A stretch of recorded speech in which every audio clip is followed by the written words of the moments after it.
Alors, l'intervention du psychologue, à mon sens, elle n'est pas forcément au moment de l'annonce, puisque justement, on l'a dit, au moment de l'annonce, il y a une sorte de sidération qui n'est pas très propice à l'élaboration. Alors, si le psychologue est amené à intervenir au moment de l'annonce, c'est donc quelque chose de plutôt contenant, c'est-à-dire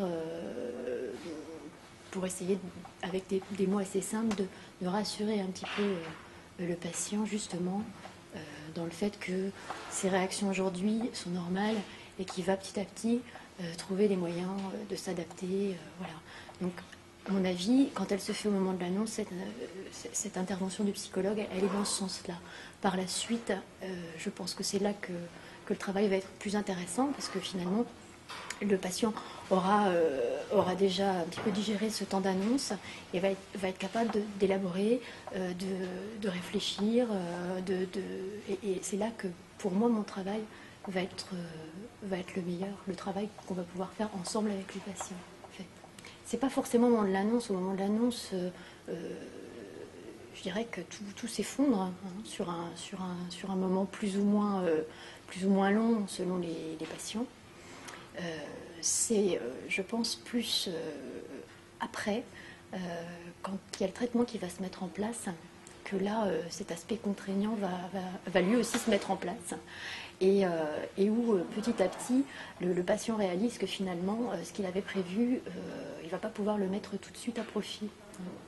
Et effectivement, je disais que pour moi, il y avait le projet de vivre, principalement le projet de vivre, et donc de passer par tous ces traitements. Et si ça peut avoir un côté frustrant et décourageant de mettre de côté tous ces projets, mais des petits projets simples, quoi. C'est des vacances, c'est une cérémonie, des tas de choses comme ça, ou pour des gens plus jeunes et plus actifs, des projets professionnels. Toutes ces choses-là restent malgré tout, entre parenthèses certes, mais il faut garder à l'esprit qu'elles seront réalisables à un moment donné, que c'est bien pour ça qu'on se traite. Alors, comment le patient peut faire face à tout ce qu'il peut entendre? C'est justement très difficile. Moi, je crois que la manière dont il peut faire face, c'est un petit peu aussi le but de mon intervention aujourd'hui, c'est en s'entendant dire que c'est tout à fait normal, hein, de ressentir ce qu'il ressent, que c'est tout à fait normal d'avoir du mal à entendre faut te battre, pleure pas, faut que tu te battes. Ça, moi, je l'entends tout le temps dans mes entretiens. Hein, alors, je sais pas exactement comment on peut y faire face, dans la mesure où parfois, c'est pas pour tous les patients, mais ce discours, il est très soutenu, parfois par le corps médical, ça arrive, et puis par les familles. Hein.